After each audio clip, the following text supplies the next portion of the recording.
We began our 8th session. Mesdames et messieurs, bienvenue. Nous commençons tout de suite la 8e session. Et je voudrais recevoir Monsieur Ayman Aribou. We welcome Mr. Ayman Aribou, Professional Officer, Sustainable Energy Action and Political Liaison, ICLEI Africa. مرحبا بك. Donc, M. Ayman va être le modérateur وسوف يستدعي حالا ضيوفه لأجل هذه الجلسة الثامنة. Yeah, hi everyone. Thanks for being here.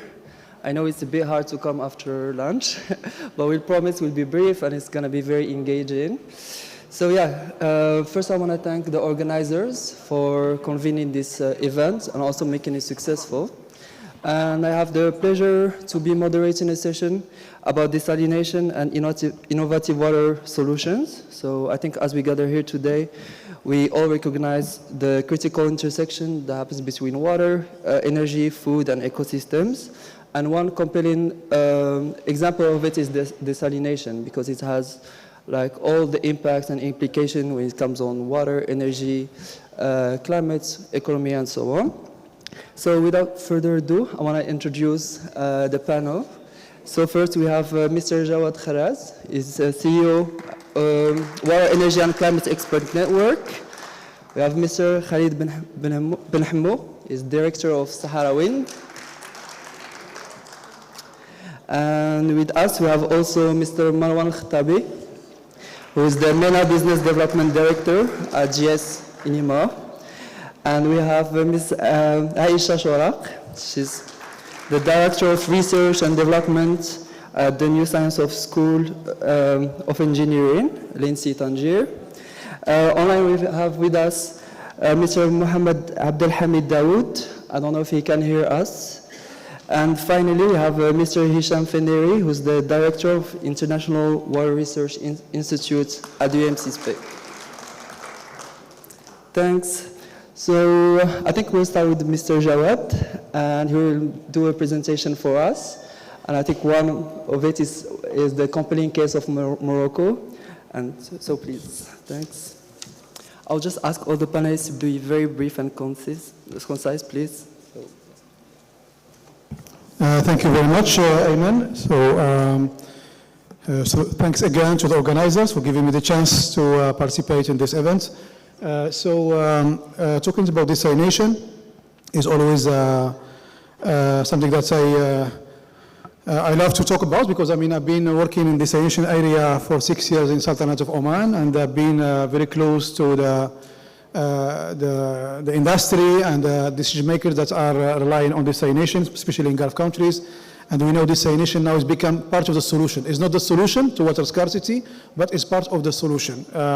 In Morocco, as you saw, we have witnessed a very acute drought in the last 6 years. And we started a very ambitious plan of desalination plants in the upcoming years. Last year, we announced the Casablanca desalination plant, which is supposed to produce 300 million cubic meters per year, and we have many other plants in the pipeline. So definitely desalination is a solution that obviously, as any other technology, has advantages, but also has some constraints, mainly related to the environmental impact that we need to deal with. But also, by default, desalination is an energy-intensive technology. So also, a lot of efforts have been done in terms of reducing this energy efficiency in the process of desalination. So without further ado, I will go through the presentation. So desalination technologies are, there are different ways to distinguish between the technologies. One of the ways is to divide them between heat-driven processes or power-driven processes, or in a different way, thermal processes and membrane-based processes. Right now in the international market, so we have almost more than 100 million cubic meters produced every day. Almost 50% is produced in the MENA region. Particularly Saudi Arabia is the biggest producer of desalinated water, followed by UAE.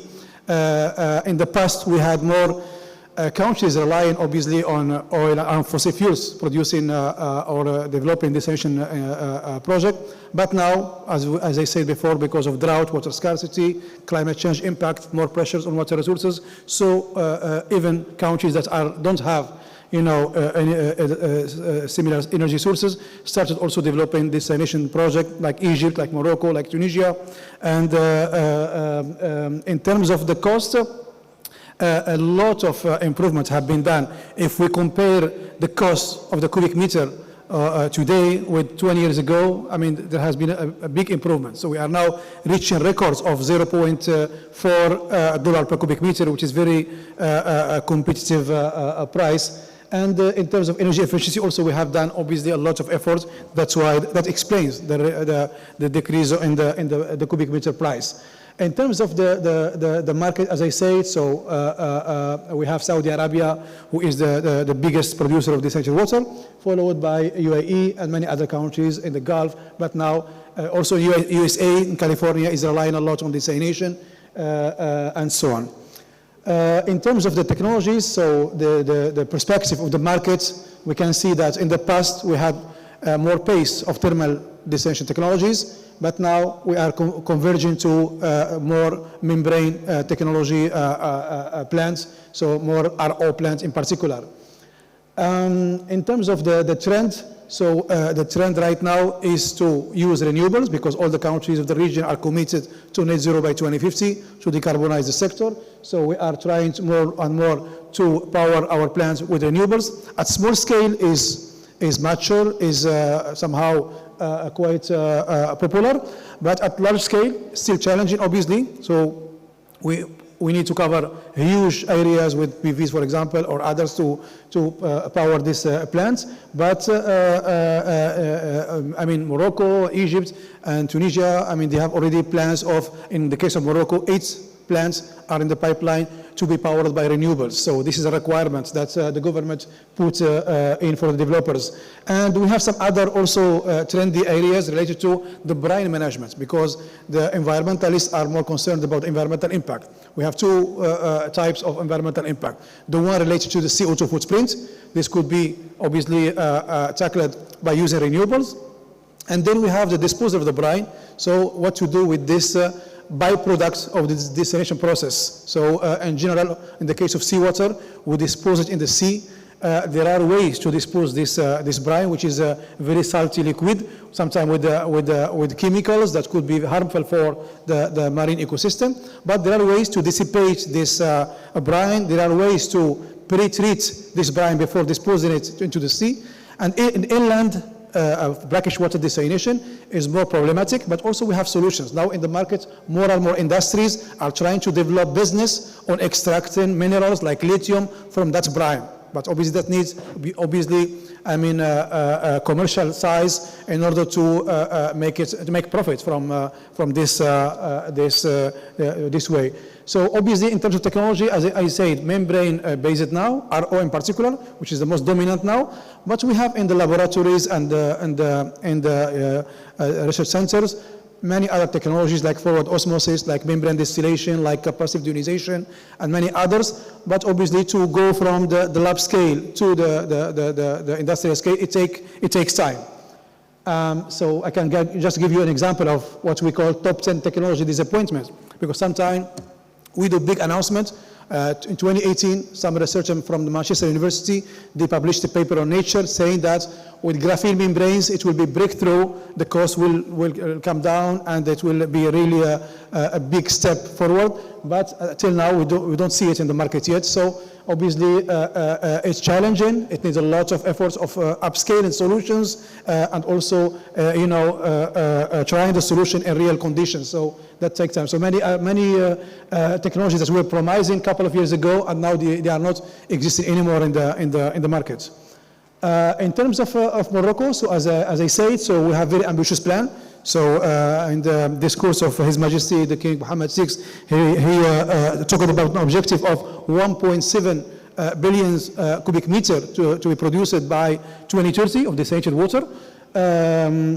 So that means that we have a lot of the project in the pipeline along the Atlantic coast and the Mediterranean coast. In particular, Casablanca, which will be the biggest one. I think I didn't put here Tanger. Also, there is a desalination plant in Tanger. So we have many plants. I mean, obviously, the biggest use is drinking, but more and more we are witnessing also usage in agriculture. For example, H2K plant, 175,000 cubic meters per day in the first phase. Almost half of the production is to irrigate the area of Souss Massa. And now it's in expansion. Probably they will double the production, and they will obviously irrigate more hectares in the area of Souss Massa. The same Casablanca, so I think it's planned to irrigate almost 50,000 hectares of agriculture areas. So, and we talked about the cost of Casablanca desalination plant that was announced, didn't start yet, but I mean, the price announced, very, very competitive. We're talking about 4.5 dirhams per cubic meter, almost $0.04 per cubic meter, which is very, very competitive. And it was announced in particular that it will be 100% powered by renewable energy. This is the new thing. I will not go into detail. I know my colleagues will probably talk about, RO typical system, seawater RO system, it looks like that. We have pre-treatment with filters, different filters. We have high pressure pump to push the seawater into the membranes. And then we have obviously desalinated water, which is pure water. And we have the byproduct, which is the brine that I said before. We need to find solutions to make it not harmful for the environment. Obviously, as any other technology, as I said, we have advantages, we have some constraints. So RO is dominating the market because we succeeded to improve considerably energy efficiency in this process, and also because we have very much, it's become much of technology, and it's easy to deploy, etc., etc. In terms of the typical infrastructure of seawater RO desalination plants, so we see this kind of infrastructure. So we have the intake system, so we have the intake points from the sea, and then we have what we call drum screens, we have the pre-treatment, high pressure pumps, the membrane racks, and the post-treatment. The post-treatment, obviously, it depends on the final use, whether it's for drinking or for agriculture, so we adjust the quality of water according to the final use by injecting other sodium, magnesium, according to the final use of water. In terms of energy efficiency, as I said, so we are approaching to a thermodynamic limit, which is around 1.1 kilowatt hour per cubic meter. So we are now reaching, in the case of RO, almost 2.9 kilowatt hour per cubic meter, which is very efficient, and that's make obviously the cost now what we sell $0.4. So the half of the cost is related to the energy consumption. In terms of the elements that you can find in any seawater desalination plant, RO desalination plant, you find all these elements, and any improvement should pass by there. So we need to improve either the pre-treatment or the RO system, the membrane type, or the configuration, how we put the membrane into the plants, or the energy recovery devices that have been improved considerably, or the post-treatment according to what we do in the post-treatment. So that's obviously impact on the cost. Can we still improve that? So there is still margin to improve that, in particular in the area of membranes, in the area of better energy recovery devices, but also some incremental improvement in different areas. So there is still margin to improve a little bit more. In terms of now, we are talking about renewable desalination, which means that we power desalination units or plants by renewable energy. So as you know, renewable energy is intermittent. So to solve that, either we produce enough water during the day for our usage, or we use batteries, so obviously still expensive. The prices are decreasing, but still expensive. But again, they are, in terms of small scale, we have, hundreds or probably thousands of projects around the Mediterranean in different areas, small villages or remote areas with few population, and they run well, and they produce enough water for the population or for some agricultural use. So why it's become now more affordable? Because obviously, if you look at solar, for example, electricity from solar energy, the prices have been decreasing considerably because of many things, among others, the feed-in tariff, for example, like adopted in Egypt and many other countries, so led to a very competitive prices. We're talking about 1 cent or 2 cent dollar per kilowatt hour, so that obviously led to thinking more of using solar to power desalination plant. And the same for PV panels, so the prices have been decreasing considerably in the international market. China has made a huge effort in producing with the cheapest prices possible, so that obviously led to more use of solar to power renewables.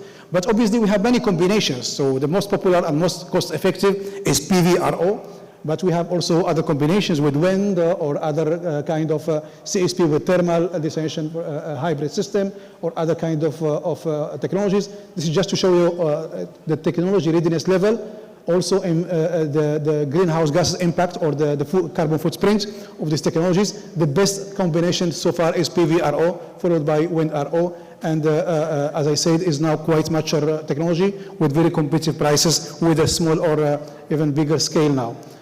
In terms of conclusions, I want to just to put some, let's say, conclusions. Desalination on a larger scale has obviously environmental, energy implication, as I said. But again, for the brine, we have solutions, we have technologies that could manage the brine to not harm the environment, the marine ecosystem, or the inland environment. In terms of energy, we did a huge effort. Now with renewables, we're gonna reduce the prices even further. Renewables energy is possible, making it a feasible energy, and our Arab countries are on the cutting edge of the innovation, the combined use of desalination with renewables. We have many developers very active in the region. I think one of them will be presenting here, Dr. Marwan.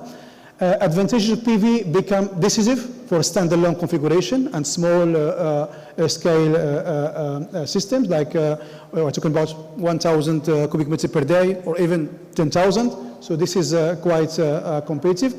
PV is often combined with RO, as I said. So, but obviously we need still to deal with in case we want to store energy. I mean, we use electricity storage. Still a challenge for now, but there is improvements. In terms of regulations, so obviously we need also regulation should evolve in parallel with the technology developments in order to make less energy intensive desalination technologies more present in the market. Finally, solar desalination is a good example of the water energy food nexus. As I said, desalination by itself is a nexus of energy and water. Then we have uses in agriculture. In Spain, for example, 21% of the desalinated water is for irrigation. So in Morocco, we are following the same path. So we are trying to use desalinated water for agriculture. And now we have another use, using desalinated water for electrolyzers to produce green hydrogen or green ammonia. So this is another nexus that we need to take into consideration. The resilience of desalination industry to climate change is expected to shift in many countries against climate change impact on water availability. In terms of the financial innovation, so PPP or public-private partnership demonstrated to be very successful in big-scale desalination projects. A different formula, BOT, BOO, build, operate, and transfer, 20 years, 25 years of contract. But other innovative financial mechanisms are still also required to support the sustainability of the desalination schemes, because as you know, desalination projects are projects of more than $100 million, so obviously the government or the municipality cannot afford to develop such project alone. So we need the private sector partnership, and we need financial institutions, international financial institutions, and probably climate finance if we consider it as an adaptation project, etc. Countries rely on desalination need to localize the knowledge and technology. I remember during the first month of the COVID-19, I was in Oman. When China closed the borders, some desalination plant owners were worried because every single component of the desalination plant is imported from China. The membranes, energy recovery devices, the chemicals. So that means that we need to do more effort to localize some technology, at least to fabricate some membranes, do some manufacturing locally, or we increase the local content in this technology. Desalination is a climate change adaptation option in countries where water security can justify investment in desalination technologies. Already a lot of hotel or touristic resorts afford to use desalination because the tourists afford to pay this price of a cubic meter. So I think desalination is going to expand. Obviously, we need to care about the environmental impact. We need to care about the footprint, carbon footprint, and we need to consider it as part of the solution, not the whole solution. Thank you very much.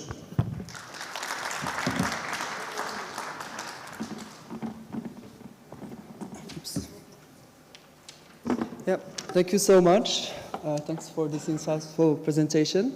I think now we're all a bit experts on the desalination. Thanks for the technical expertise. I think you put the emphasis on the need of sustainable desalination, and also you made the case for how desalination must be approached through water, energy, food, and ecosystems nexus to have an affordable and sustainable solution, but also you mentioned some co-benefits from it.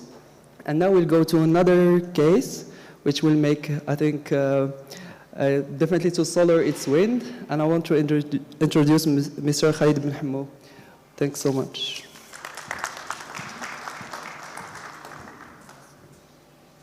Thank you very much. I'll try to stick to the time allotted. Basically, my presentation will be complementary to what I have presented this morning, namely the great potential of wind for desalination.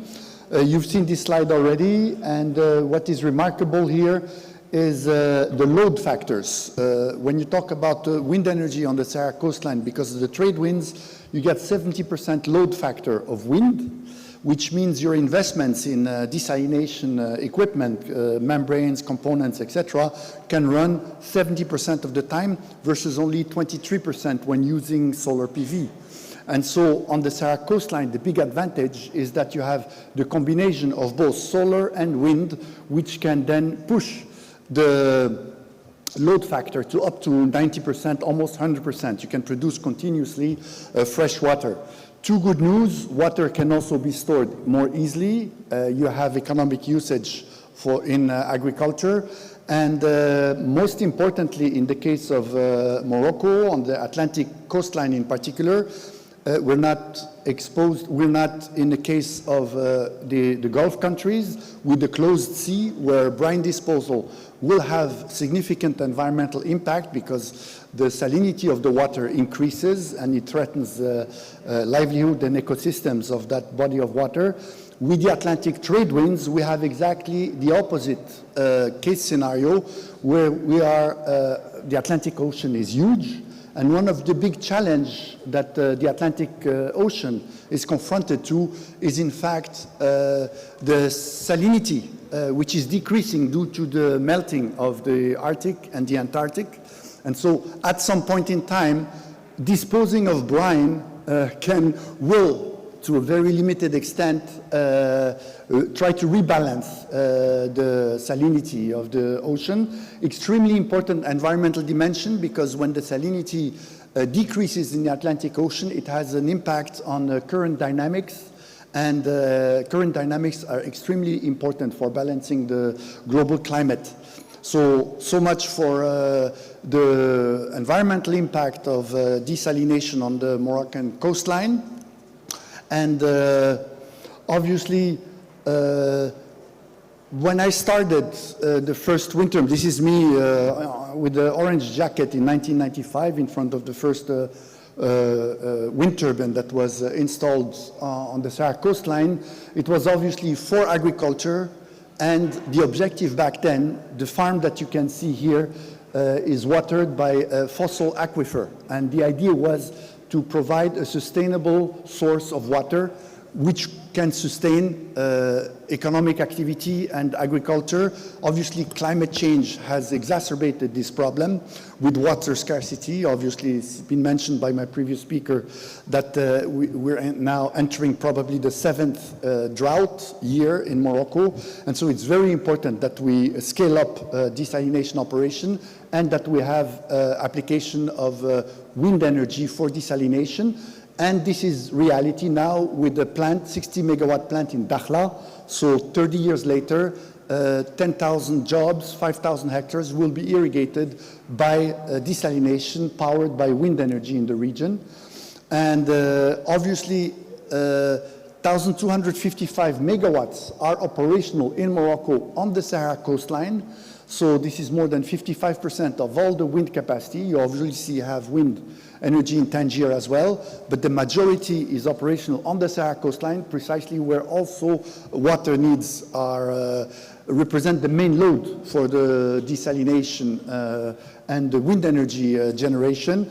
Obviously, you have 15 operational plants, and the model of Agadir is very interesting because part of it goes for agriculture, part of it for producing fresh water for the city. The prices of 0.5 cents, euro cents or dollar to the cents to the cubic meter has been surpassed with the larger plant in Casablanca of 300 million cubic meter per year, and at the price of 4.48 dirham per cubic meter.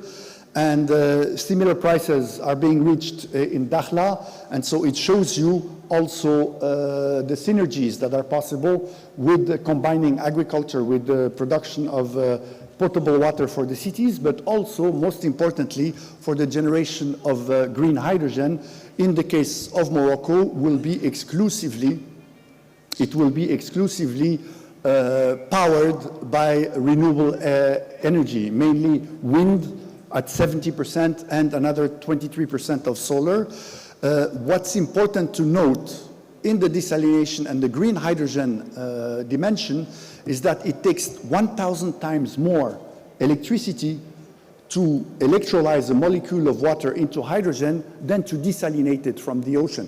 So that means that hydrogen, an OCP group that seeks to produce 1 million tons of green ammonia by 2027 and tripling that by 2032, can produce massive amounts of desalinated water at marginal cost. For them, it's a marginal production, and OCP is already a major desalination actor in the country because it supplies Georges Lasfar, Safi, Laayoune with also fresh water. So it's a business model that is workable, and if you have 12 gigawatt of combined solar and wind capacity to produce 3 million tons of green hydrogen, of green ammonia, per year, you will have massive amounts of capacity available to desalinate water. And last but not least, this will be my conclusion, is basically all that. The first wind turbine was funded by the head of state as a demonstrator on the Sahara coastline.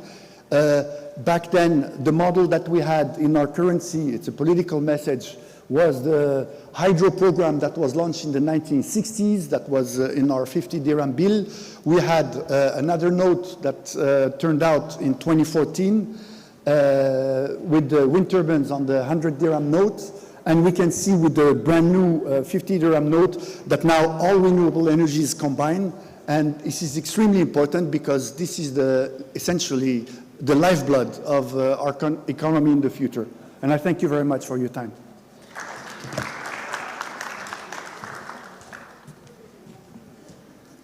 Thank you so much. I also want to thank you for being brief and to the point.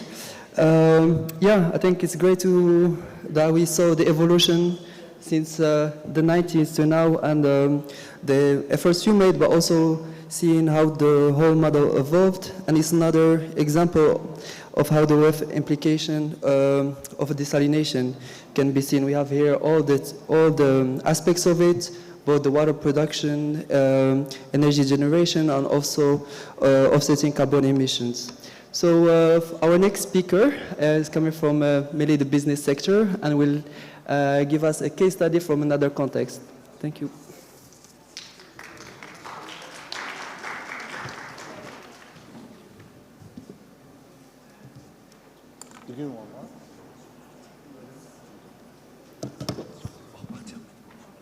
Assalamu alaikum. Thank you for being here. I really appreciate it. I congratulate you to still wait for this panel after the lunchtime.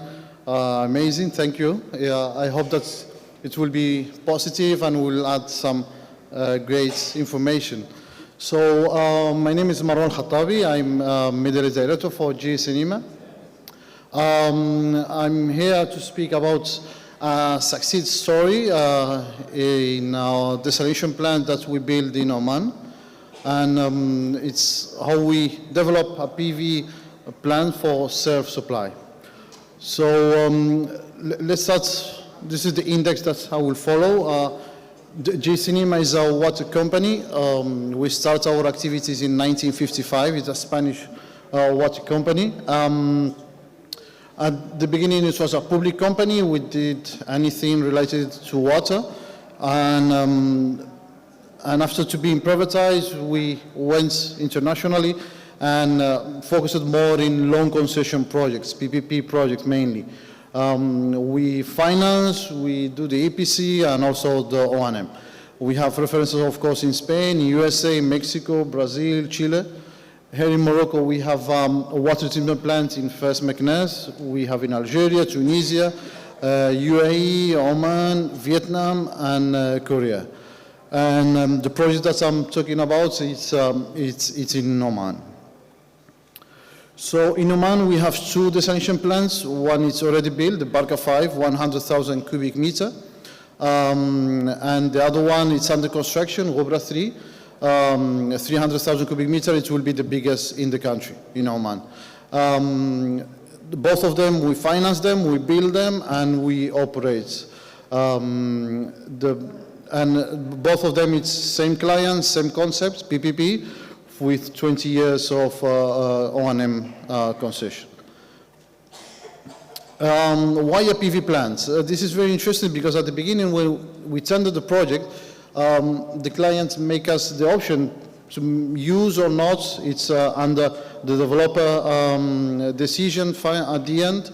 And we did, it was COVID time, and we did the feasibility studies, and we decided that it's not benefits from the prospect that at the end we are a private company and we are bidding against other big names, international names, and the lowest tariff win the projects. And when we considered to add a PV plant, there was two difficulties. One was the area. There was no area available. And the second thing was the cost of build this PV plant.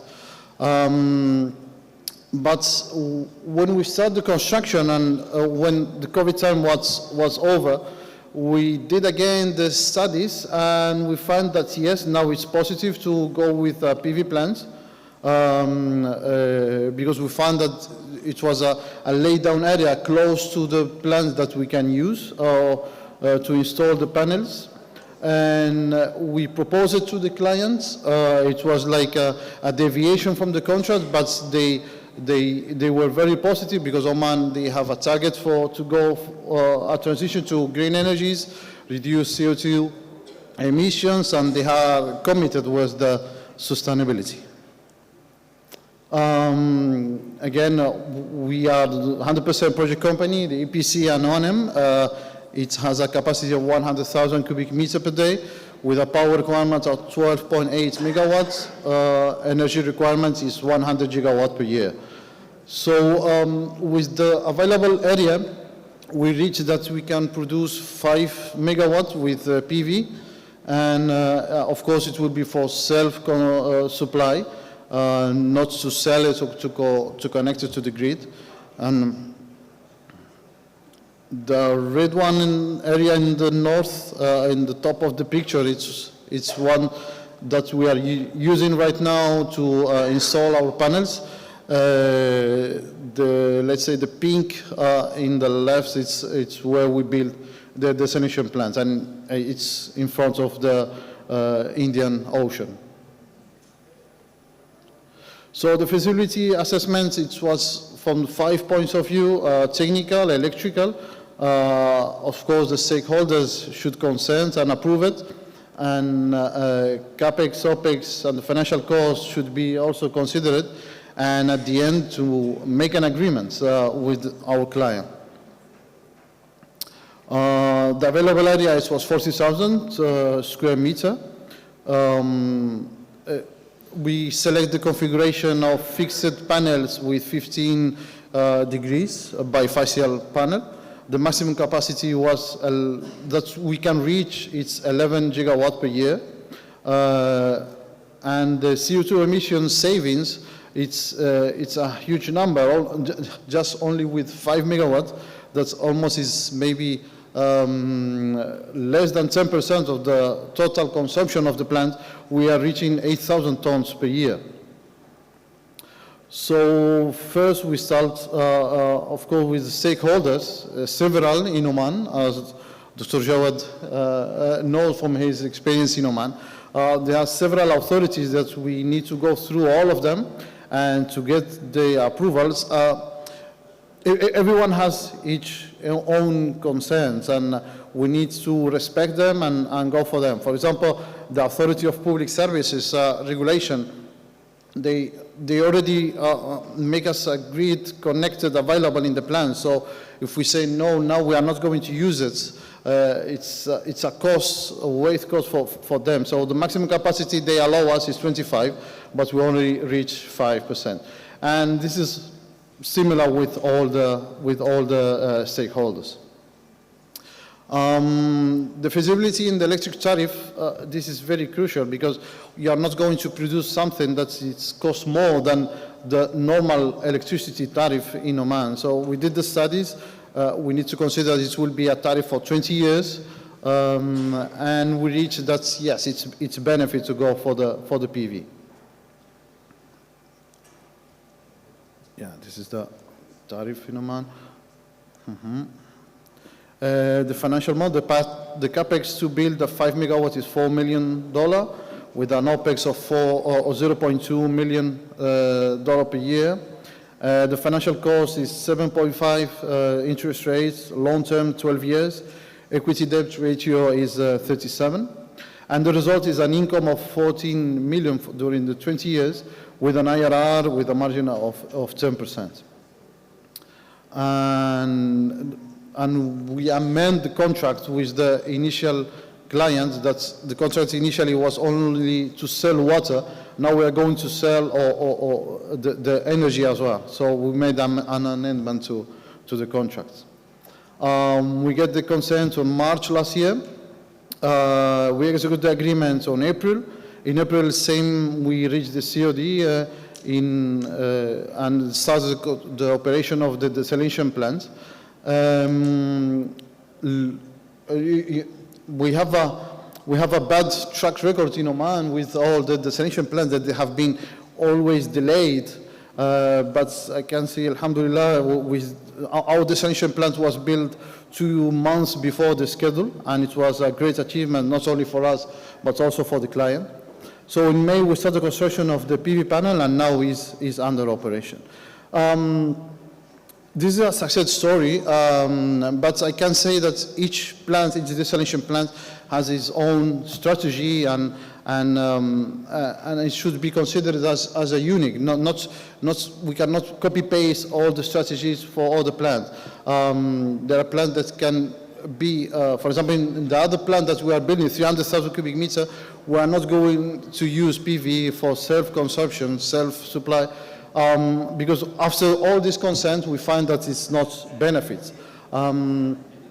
Make it 100% working with renewables is a question mark. There is a cost, and at the end, as I mentioned, we are a private company, and we are competing for the lowest tariff. And for dirhams in Casablanca, they are targeting to be less for the next plant. So we cannot consider all the costs, adding costs, and be expensive. I like there is a model in Emirates. The client is Emirates Water and Electricity Company.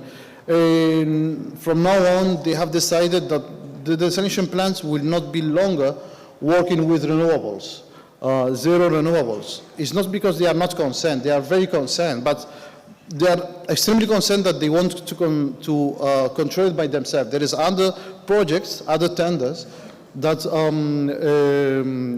looking for 4 gigawatt, 5 gigawatt as a IPP PV plant, but independent from the desalination. There is a lot of that we can do for sure.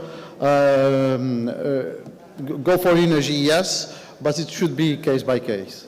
Thank you very much.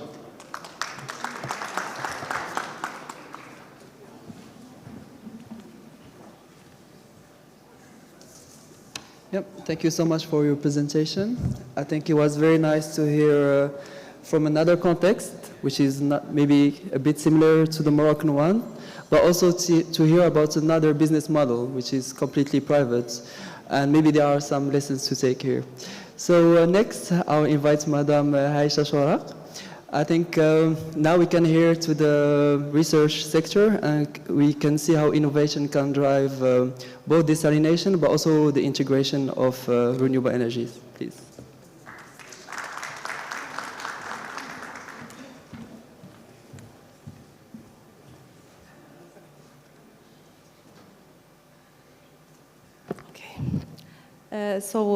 Good evening, everybody. Thank you for your presence. I would like, before, to thank la région Tanger-Azila for the invitation, especially Dr. Jawad Al-Kharraz. So today we are talking about solar driving technology in desalination system in order to advance sustainable water production.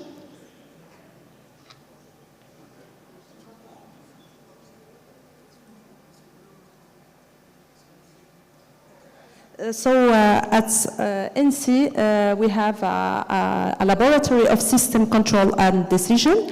So we are working on different thematics like water and climate change resilience, energy efficiency, renewable energy, etc.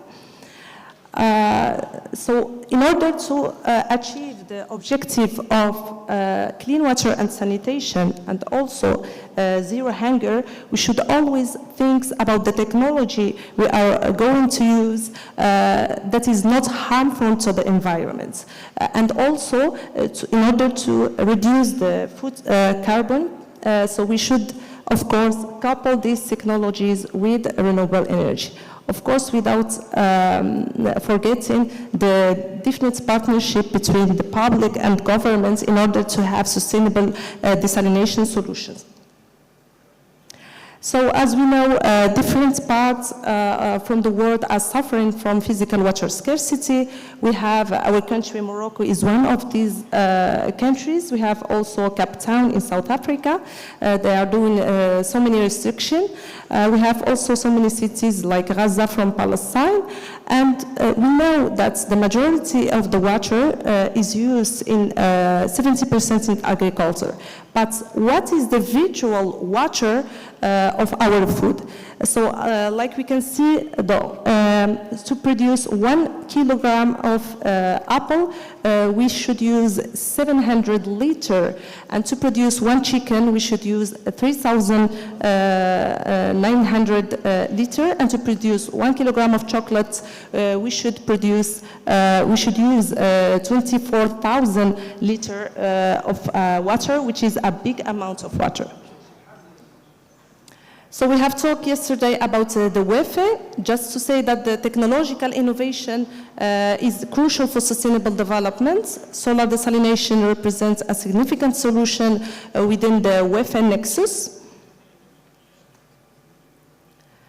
Also, as a source of energy for the desalination system, we found that the majority of the water resources are seawater and brackish water. And today, as Jawad Kharraz said, the installed desalination capacity is 100 million cubic meters per day. The majority are in the Middle East and in Africa.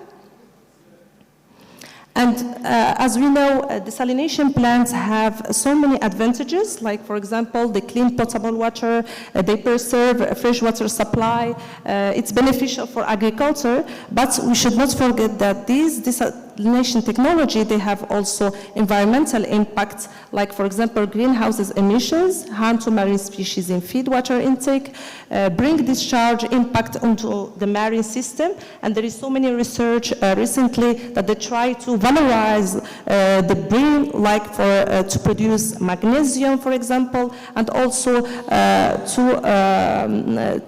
to use, for example, these salts in agriculture.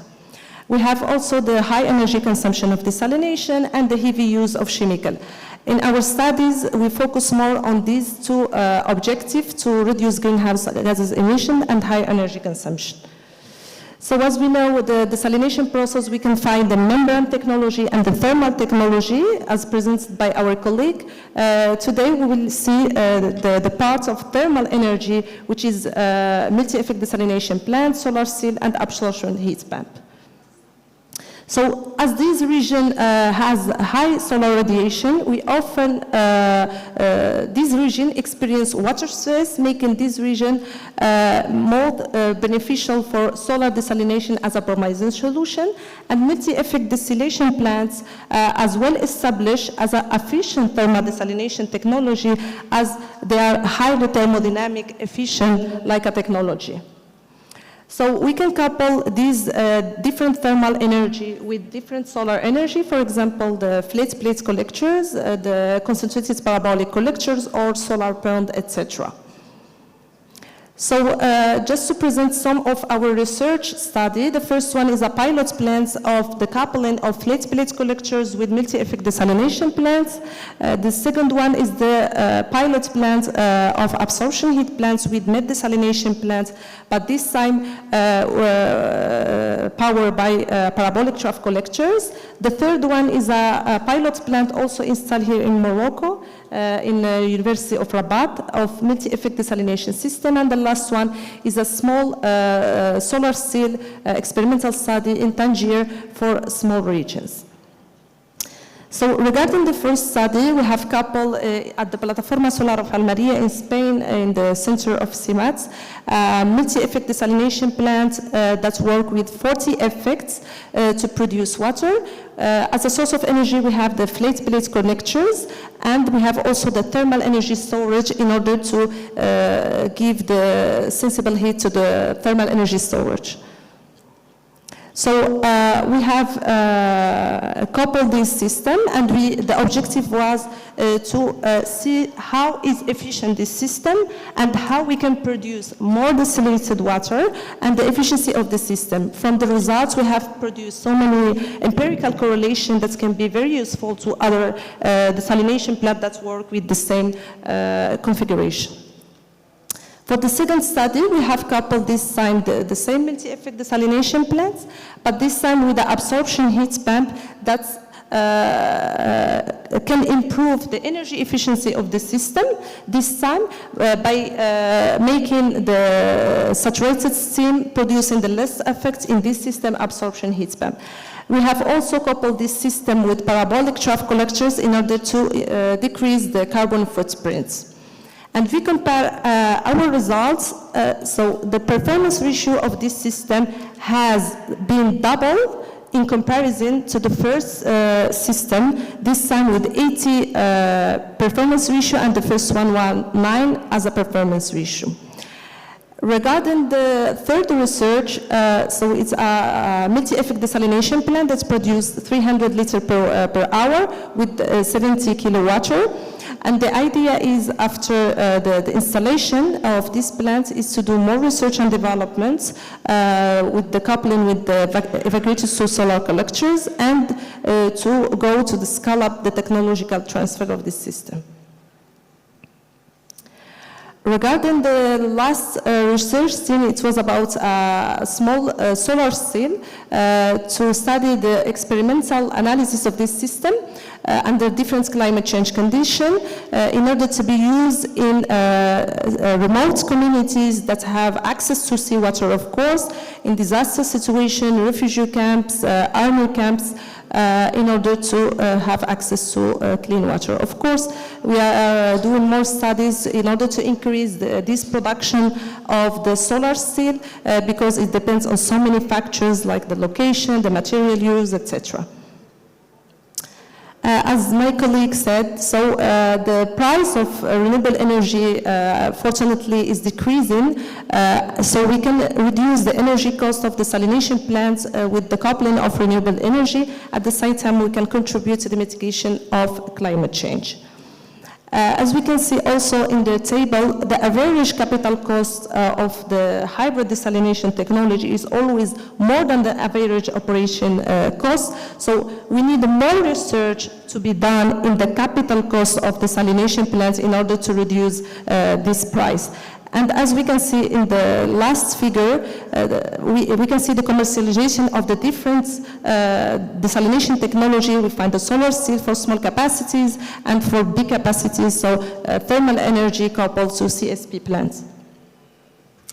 Also, in our laboratory, we tend to promote the knowledge of different research and share the recent technologies in desalination plants. We have done recently a seminar about that in Tanger in December with the presence with the Professor Haraz.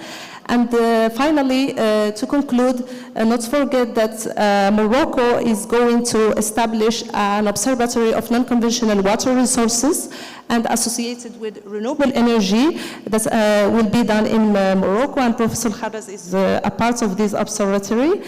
So it shows the commitment of Morocco in coupling different renewable energy with desalination plants.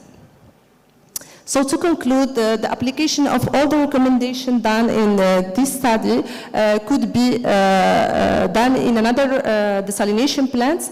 The development also of water solution and assess the necessary planning and objective for laboratory validation, techno-economic feasibility and scalability.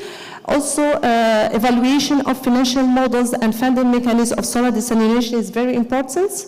We are continue to do more research to contribute to the research and development regarding renewable energy and green and circular economy of desalination plants that we will see in the next months, inshallah, to identify the need of feasibility, market study, and business mentoring for interest party.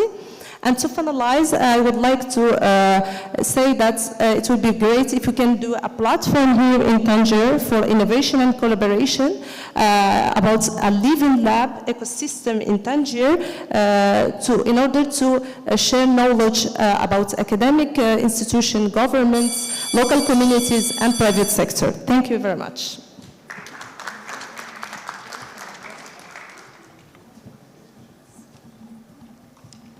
Yeah, thank you so much. That was great. I mean, it's really nice to see that research is done here. And as Mr. Jawad Al-Kharaz said, it's great, that we know that Morocco and other countries in the region are on the cutting edge of innovation, and surely innovation will be the driver for cheaper, more sustainable water. Yeah, so now I want to welcome online. I don't know if he's connected. Yeah, Mr. Mohammed Abdelhamid Dawood, and he's joining us from Dubai, and I think he will want to talk more about the broader Arab region and also how we can be balancing cost recovery and socio-economic impact when it comes to desalination. Can you hear us? Yes, sure. Perfect. Good afternoon or good evening. Thank you very much for your kind invitation to me or to participate in this very interesting workshop discussing many of the topics which is now, it's a very in big need in our region and Arab region, including this session, especially on the desalination. Continue to what have been mentioned by my colleagues, Marwan, Aisha, and Dr. Jawad, and others. I will continue speaking about the importance of the desalination and the improvement in the desalination sector, especially in GCC region and the Arab region in general. Desalination is very promising source of water, as has been mentioned by Dr. Jawad. Maybe it's not the only sole solution, but it could be part from the integrated solution, not only for potable water supply, but also for other purposes like agriculture, industrial, landscaping, amenity plantation, and especially for food production. However, there is some challenges, including economic challenges, technological challenges, and environmental impacts. And today we will discuss and elaborate a little bit more on how we can improve the economic challenges and minimize the price of the desalination using innovative technology, as has been mentioned by our colleagues Aisha, and also how we can overcome the technological challenges as have been mentioned by Marwan, and how we can improve the environmental impacts, either by fluorization of the brine water and minimizing the discharge of the brine water back to environment, or using renewable energy and decouple water and energy in the future, and not to depend mostly on the thermal technology and go toward this using reverse osmosis and membrane technology. In our region, in general, I will not focus a lot about this because it has been covered mostly by my colleagues, and I'm sure that we are running out of time, so I will elaborate a little bit more. So, our region and Arab region, we are facing a lot of challenges, including the annual per capita fresh water, which is declining year after year due to the rapid increase in the population. And also we are expecting the reuse or the use of the non-renewable aquifer system, which will lead to deterioration of these aquifers. And also we are even deteriorating the surface water. And about 70% of our surface water is coming from the transboundary rivers, which we have a lot of debate and conflict with the riparian countries in the upstream. And unfortunately, most of these countries are non-Arab countries. The same, we are facing a lot of challenges regarding the rainfall and the frequency of the rainfall and the decline in the rainfall and the surface water year after year. This leads to minimize the per capita water from more than 3,400 in 1960 to less than 400 by 2025. This leads that we have to depend mostly on the non-renewable aquifers and non-traditional water resources. And this non-traditional water resources, mainly desalination and reuse of treated wastewater, but also using or reusing recycled water is limited to the collected water to sewer from the population or the domestic area and the urban areas, and it's mostly limited. And about 40 to 60% of the total reduced treated wastewater at present is utilized, so the room for improving the utilization of recycled water is little bit constraints. So we are speaking about 18,000 desalination plants globally in operation at present. They are costing in terms of OPEX about $6.7 billion annually in the operational cost. This is according to 2021 reports. And we are speaking about $13.5 million capex every year. And we are speaking also about increasing the capacity of the desalination annually by 6.4 million cubic meter. At present, and I think this has been mentioned also by Dr. Gawad, we are speaking about 97 to 100 million cubic meter a day of the total capacity from the desalination unit. Saudi Arabia alone, by the way, is producing about, as they announced the last report last week, in COP16, and they are speaking about 15 million cubic meter a day. And the United Arab Emirates, we are speaking about 7 to 8 million cubic meter a day. This means that we are globally, the global market for the desalination is increasing, and it's expected that the global market by 2030 will be about $28 billion. Most of these are investment in the RO and not in the thermal technology. Why? Because most of at present in GCC and most of the Arab region, we are speaking about thermal. However, some other countries like Egypt, Morocco, Tunisia, and others, Jordan recently, they are speaking or they are focusing more in RO. But in GCC, it is a specific case because they don't have another source of energy, so they are relying on the cogeneration system for producing both water and electricity from the same plant, which is using thermal. At present, about the total capacity produced in GCC, 70% is from the thermal and 30% are from the RO. However, the trend is going toward this, going to RO and to decouple water and energy to improve the situation. Why? Because in the RO, this is showing the global production of the desalination, and in MENA region, we are producing about 53.3% out of the global production. And however, in our region, we are speaking, and the RO globally is increasing to 65%. However, in our region, still 35%. And in GCC, even it's far less, 30%, or even in some countries, less than 20%. Why we are looking to transfer to RO and not continue investing in thermal? Because of the efficiency. The efficiency of the RO is more efficient. We can reach between 60 to 70% recovery ratio, which is far more than 25 to 40% in the thermal. The energy consumption is better and also far less. Today, we are speaking about 2.78 kilowatt hour per cubic meter in the mega project, and in a small project, we can reach 2.2 to 2.1 kilowatt hour per cubic meter. And even if we are speaking about brackish water, we can reach less energy consumption to 1.8, 1.9 kilowatt hour per cubic meter.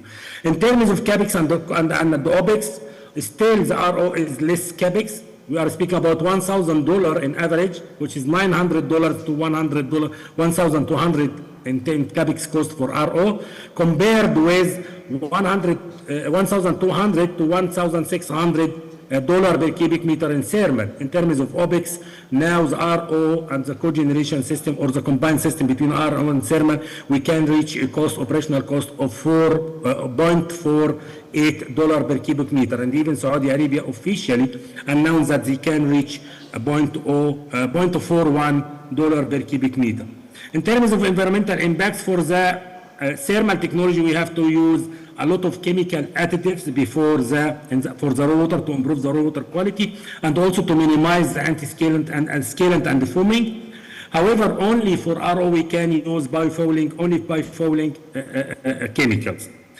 The brine water discharged to the marine ecosystem or to the environment, back to environment, is less compared with the thermal, from RO compared with the thermal.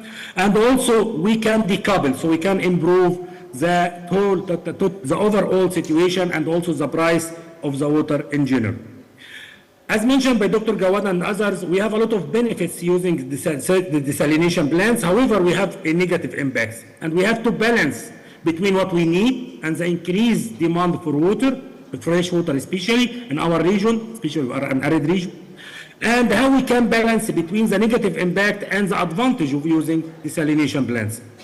This could be done through many things. The first, we would like to see that also, this is showing the typical RO desalination plants, and here we have two or three negative impacts. The first one is the brine water discharged back to environment, and we can improve the cycle by improving either the utilization of this brine water for producing industrial salts, or we can go for what we called it brine water fluorization to make this waste as a wealth, I can say. And I will speak today also about the Saudi Arabia initiative to investment about 8 billion Riyal Saudi by 2030 to get a lot of salts and to fluorize the brine water discharge to produce different substances and also different salts, including the potassium, magnesium, bromate, chloride, sodium chloride, and others. And they will spend about 8 billion Saudi Riyal by 2030 in a huge program toward this brine fluorization. The second issue is the carbon dioxide emission or the equivalent carbon dioxide emissions and the green gas emissions. And we are speaking about now about 1.4 to 6.7 kilowatt equivalent per cubic meter. And we can minimize this by using renewable, but we have still some challenging toward this renewable, as have been mentioned by Marwan and Dr. Aish. The second issue is the waste and the energy consumption. Still, the total electricity used for RO is, we are speaking about 3.5 to 4.5 on average. However, Saudi Arabia, they announced about 2.8 or 2.78. But still, we are consuming a lot of energy, and this can be saved from the desalination, the salt. So what is the future is? The future is to go toward this innovative technology in desalination, including distilled desalination, low energy configuration systems, graphic nano composite membranes, and other technologies that allow us to balance between the negative and positive sides of the desalination. Also, we are speaking today about another innovative technology. I'm so which sorry. is the forward. I'll just ask you to wrap up very quickly. I'm so sorry, but we're already running a bit late. So if it's possible to move to the conclusion. Thank you so much. So we are also speaking about the membrane distillation. We are speaking about zero brine water discharge to improve the situation. However, the zero brine situation still needs a lot of energy, and the cost of the 1 cubic meter can jump up to $3 or $4. Also the renewable. When we are speaking about the global market for using renewable energy, especially with desalination, we have to check this very carefully, and we have to know which thermal technology or renewable energy which can combine with which technology, and we have combined it. One of the most driving force for improving the desalination, and it is for agriculture production. About 70 to 80% of our foods in Arab region is imported from our region. And unfortunately, we need more food because of the population increase. So how we can balance between using desalinated water, which is fresh but costly, with negative impact, with environmental negative impact, If for using air desalination, that's the issue is how we can connect it with most innovative technology in irrigation like hydroponic, aeroponic, and another technology, and we can minimize or improve the water productivity. The water productivity in some countries like Spain and Morocco is very high, which allows them to use desalination. However, in some other countries it's still low, but if they improve the water productivity and increase water productivity, so sure they can increase the future use of desalinated water in agriculture production, especially for cash crops using innovative technology. So we have different directions that we can improve the technology of desalination, including the improvement in the energy consumption, minimizing the brine water and improving the recovery ratio, and this can be used by low salinity drinking water in the future and also using it in the street. We have a lot of projects. We started here launching it in United Arab Emirates and in Saudi Arabia and recently in Qatar and Bahrain for harvesting the brine water for aquaculture and using it for salt-tolerant species. And also we have self-sustained alone desalination plants using renewable technology. So we started to improve this situation. With this, I would like to come to the end and thank you very much. Yeah. Thank you so much, Dr. Mohammed Dawood. I think it was very valuable to have your insights, both on the specific, on the global context, but also the regional one. And I think, as you said, that our region is being a leader in this sector. So there are a lot of insights to be shared. Thank you so much. And and now we'll move to our last speaker. So I'll give you the floor. So you're coming from also from the research sector, and you have some speaking notes that you would like to share with us. Thanks.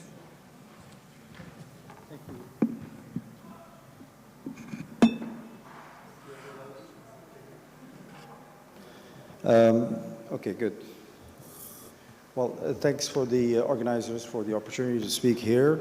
And this is a very enriching opportunity for learning more about the nexus of water, energy, food, and ecosystem. So today I'm just going to tell you, I'm going to try to be as brief as possible. I'm last speaker, and I don't know how many. There's another session after us. Yeah, okay. So I come from UM6P, and University of Mohammed VI Polytechnique has a program dedicated to water, and of course to the nexus that was discussed during this event. So I lead the International Water Research Institute, and we're also building an Institute of Water to coordinate all activities in relation with water production and management. We have also an ecosystem with extensive experience in these areas, and as you know, it's OCP Group. UM6P is part of that ecosystem, and OCP is leader in green water production. In addition, we have international partners exploring highly innovative technologies to produce non-conventional water. So if I have a moment later, I'll tell you more about it. So the International Water Research Institute covers a lot of areas. There are about 100 researchers currently, and we're aiming to reach about 250 researchers. So perhaps I should let the younger generation, if they are interested to join in our institute, to be in touch with me. So we're going to be hiring quite extensively in the next few weeks. And so we're covering hydrology, hydrogeology, hydroinformatics, climate modeling, climate change impact on water resources, flood forecast, water cycle, water tables, life cycle, integrated water management technologies, and finally, water tech for the production of water, but from air, land, and sea. So as you know, and some of you perhaps know already this, there's more water actually in the atmosphere around the Earth than there is in all the rivers and lakes on Earth. So we need to find ways to harvest that water, and there are technologies that are currently commercially available, not cheap, because the cubic meter of water is worth about $20, very far from what we can do with reverse osmosis and other technologies. But at least there is some work being done there, and just like the Haber-Bosch process before the Second World War, they were able to convert nitrogen from the air to ammonia, and why not today capture that water from the air and deliver it to the farmer. So for the water tech, I said we collaborate with the UM6P Division of Entrepreneurship and Venturing, and we have affiliates such as UM6P France, UM6P Canada, and now we're opening also in the United States. So we're looking for technologies that are available all around the world to bring them to bear on our industry in Morocco. So I should also mention that, that the International Water Research Institute is part of the College of Agriculture and Environmental Sciences at UM6P, and the college covers 6 pillars. The first pillar is climate change, the second pillar is the science of phosphorus, the third is water, and the fourth is agriculture in dry lands, and the fifth is saline and marginal environments, and finally agri-food systems and value chain for rural development, and finally sustainable intensification of African agriculture. With these pillars we have 5 enablers, and that includes digitalization and agri-tech. We have actually launched companies that specialize in this area that work with the farmer to improve the yield and to control the delivery, the quantity of water that is delivered to their fields. We have another enabling platform, which is gene editing and biotechnology. We have innovation and entrepreneurship, learning and education, so there are training and programs, executive education, as well as graduate and engineering degrees offered at the college, and finally transdisciplinarity, scaling, and extension.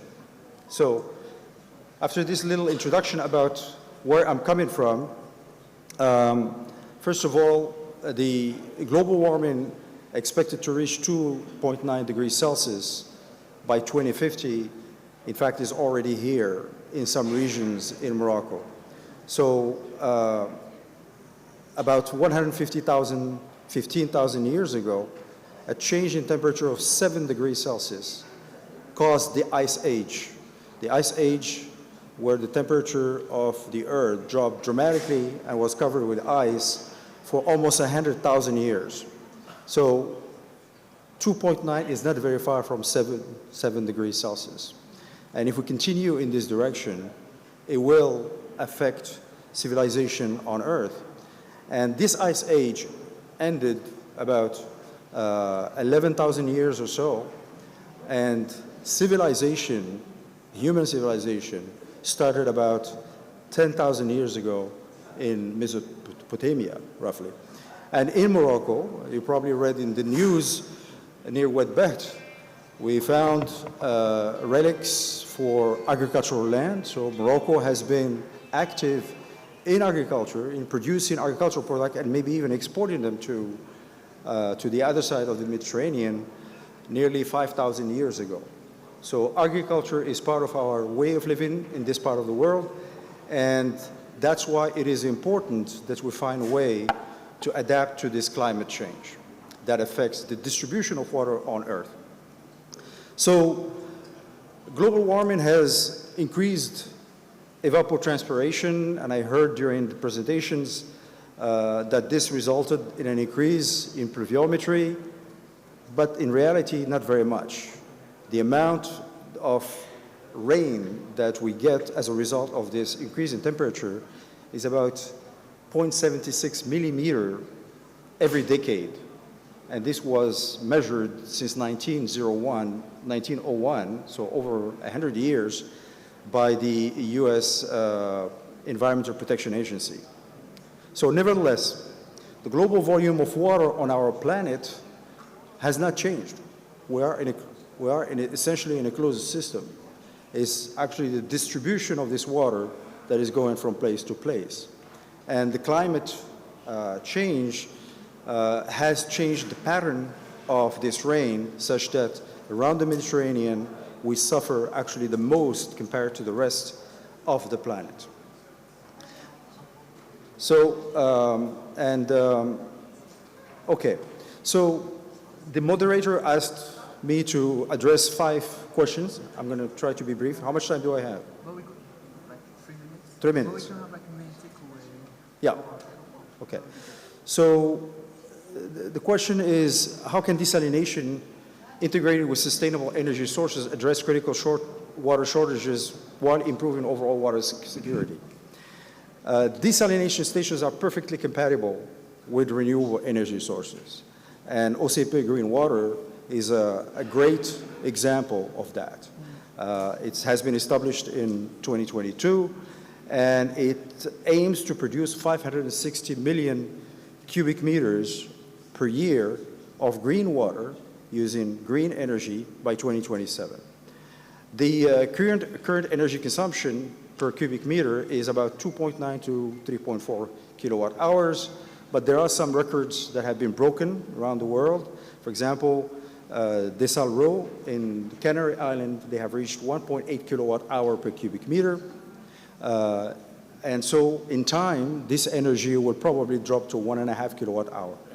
However, the energy part of most conventional desal stations account for only 20 to 35% of the total cost per cubic meter. So if the cubic meter is produced at, let's say, for example, 10 dirhams, as it is the case in most of the desalination stations in Morocco, in best case scenario, this price will drop to 6 or 7 dirhams.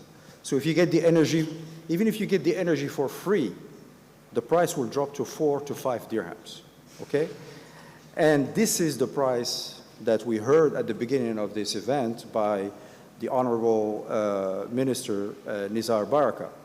So 4 to 5 dirham is still too high for the Moroccan farmer. We need to bring this cost to 1 dirham per cubic meter in order to be able to produce enough water, a large amount of water, and to give it and to produce it, to share it with the farmer. So we have the tendency to think about water or desalinated water as an end in itself. But we have to actually shift our thinking from let's produce water to let's create an industrial complex where water is produced as a byproduct of a series of other industrial processes. And if we do that, and there are ideas going on, around where you can, in that process, let's say 3 or 4 or 5 industrial entities can work together to generate this water, and the water would be nearly a byproduct of the entire process. So I'm not going to get into the detail of this idea that we are actually exploring today, such that hopefully one day we'll be able to produce water nearly free for the farmer. So I'm going to address one question, and then I'm going to stop. If we can wrap up quickly, yeah. We're getting late. So incorporation of renewable energy, that is a combination of solar and wind, in a desal station will reduce the overall cost of water by 15 to 20%. So that's the best you can get. So, and I think we have reached this capacity in Morocco. So OCP Green Water is an example of that. We produce our own energy, and we make our own green water using this energy. However, if we want to address the shortage of water today using unconventional methods to support agriculture, we would need 10 to 15 billion cubic meters for Morocco. That's the shortage that we have today. So by 2030, we will have 1.7 billion, but we're still very far from the 10 to 15 billion that we need to create. So, and that represents 20 to 30% of the world production today. World production is at 51 billion cubic meters as of 2024. So that will require nearly 30 to 45,000 gigawatt hours to produce this water. And in 2023, Morocco produced 42,000 gigawatt hours renewable energy. So there is a need to push not only the production of renewable energy, because in the future, and if we want to really support agriculture sustainably in Morocco, we're going to need to push the production of water to a much higher level. And with that, I'm going to stop. Thank you so much. That was a lot of food for thought. Yeah, and putting things also in perspective. Thank you for your insights. So thanks everyone. Maybe another round of applause for our panelists. Thank you so much. And I think we're going to leave the floor for the next session. Thanks. Okay, maybe a family photo, if we have time.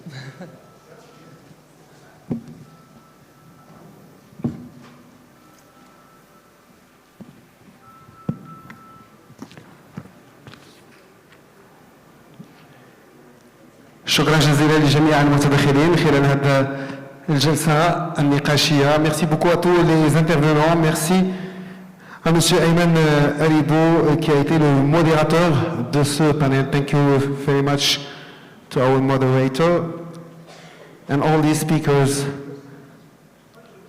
for the precious information.